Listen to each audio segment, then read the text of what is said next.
En Directo América hablamos de salud y por ello me acompaña en el estudio mi compañera Mar Romero Sala. Mar, buenos días. Buenos días, Valentina. Empezamos en Estados Unidos. Las alertas sanitarias saltaron con 5 casos de malaria detectados localmente. Parecen pocos, pero bueno, ¿cuál es el panorama? Parecen pocos y realmente lo son cuando lo comparamos con los casos de malaria que ocurren en todo el mundo, pero dan mucho que hablar. Ahora lo vamos a ver. Aquí vamos a hacer el énfasis en transmitido localmente, ¿no? Porque hay centenares de casos que se pueden detectar en Estados Unidos que suelen ser de personas que viajan a países donde la malaria es endémica y se les detecta el contagio en Estados Unidos. Pero en este caso son personas que han contraído este parásito de la malaria en territorio estadounidense. Se detectaron 4 casos en Florida, en el Sarasota County, y en mayo-junio aproximadamente, y luego un caso más reciente en Texas la semana pasada, aunque fue esta semana que los CDC, los Centros de Control y Prevención de Enfermedades estadounidenses, pues lanzaron la alerta epidemiológica para todo el país.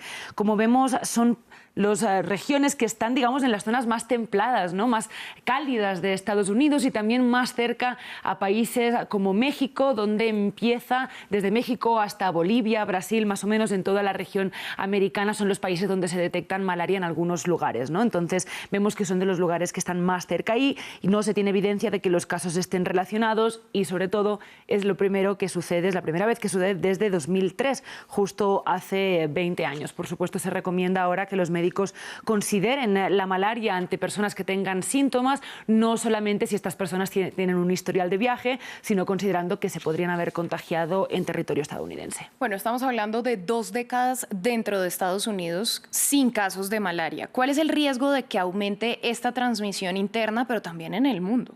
Claro, por ahora digamos que en Estados Unidos los CDCs, los Centros de Control y Prevención de Enfermedades, dicen que el riesgo es bajo. Lo vemos en uno de los comunicados que emitieron. El riesgo de adquirirla localmente es extremadamente bajo, hacen este énfasis, pero recuerdan que el mosquito, el anófeles, que es el vector de esta enfermedad, está presente en el país, ¿no? Y que si hay vector, por lo tanto, hay posibilidad de contagio. Y por supuesto que el riesgo más alto es donde las condiciones climáticas permiten que el mosquito viva durante la mayor parte del año, es decir, los lugares, como decíamos, donde las temperaturas son un poco más altos. Y esto nos habla precisamente de otra cosa que mencionabas tú también, Valentina, al inicio, y es el riesgo, digamos, a mediano o a largo plazo. Quizás estos 5 casos ahora van a quedarse aquí, pero es cierto que con el calentamiento global va a aumentar las zonas de Estados Unidos, pero en general de todas las regiones más temperadas, digamos, del mundo, donde el mosquito, el vector, el anófeles, puede reproducirse, haciendo que, por lo tanto, cada vez haya más probabilidades de que se reproduzcan o de que la malaria se extienda. También las lluvias y las tormentas son un factor que pueden venir a aumentar esta transmisión de enfermedades y, como decíamos, eso, Estados Unidos no está exenta de esta posibilidad de aumento de transmisión. Pero bueno, es algo a lo que le deberíamos estar prestando quizás más atención de lo que hacemos, pero al final la malaria es un problema de países tropicales, todavía considerada como una enfermedad de países no del primer mundo, entre todas las comillas, ¿no?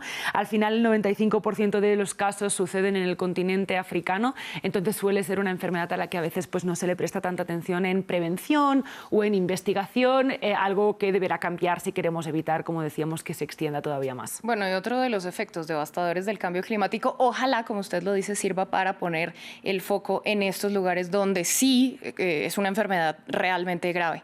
Vamos a seguir en Europa porque hay otra enfermedad u otro padecimiento realmente grave y es el COVID persistente. La Organización Mundial de la Salud publicó las cifras de las personas que están sufriéndolo.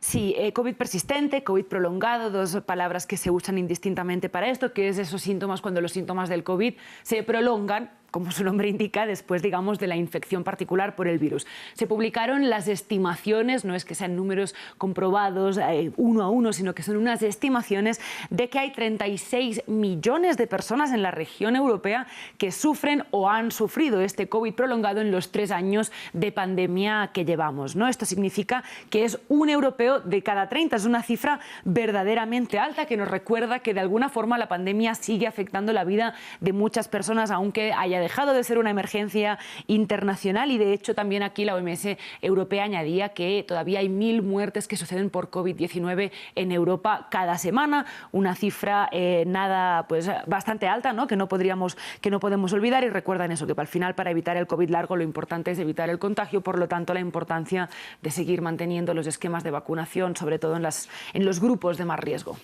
Bueno, el COVID persistente, además, todavía es una condición incomprendida. Para muchos no sabemos de qué se trata, no sabemos a ciencia cierta qué síntomas sí, qué síntomas no. ¿Qué podemos decir al respecto? Sí, no, y ese es uno de los grandes problemas de esta enfermedad, porque si no sabes cómo definirla, no sabes bien cómo medirla tampoco o qué hacer para prevenirla, y por eso el director de la OMS en Europa pedía más investigación. Escuchémoslo.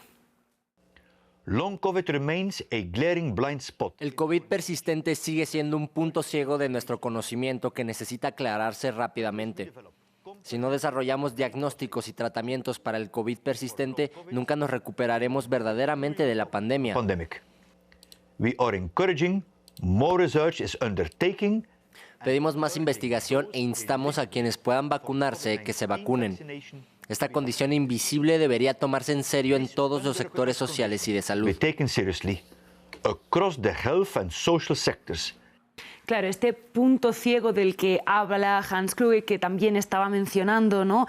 Sucede que no hay un consenso sobre la definición de este COVID persistente. Hay personas que hablan de que les cambia el olfato o el gusto durante unos pocos meses, pero hay personas que 3 años después todavía pierden el aliento cuando intentan hacer deporte o cuando intentan subir las escaleras. No sabemos si poner eso dentro de la misma bolsa o no, y eso ha hecho, esta falta de definición o de consenso, ha hecho que también proliferen muchos estudios con muy poca consistencia, ¿no? Muy flojos, hace que sea muy difícil estudiar la prevalencia de nuevo de esta enfermedad, cuántas personas la están sufriendo, cuántas no, y por supuesto también hace que sea muy difícil definir estrategias sobre cómo tratarlo, ¿no? Sobre qué hacer al respecto. Entonces, en este caso, en el caso europeo, no sabemos cómo se han hecho las estimaciones, pero definitivamente sabemos que puede estar afectando a muchas personas y necesitamos tener un poco más de claridades y por eso más investigación sobre cómo definirlo, sobre qué se trata y sobre qué hacer al respecto cuando una persona lo desarrolla. Bueno, y por lo menos hasta el momento, seguir con el esquema de vacunación y seguir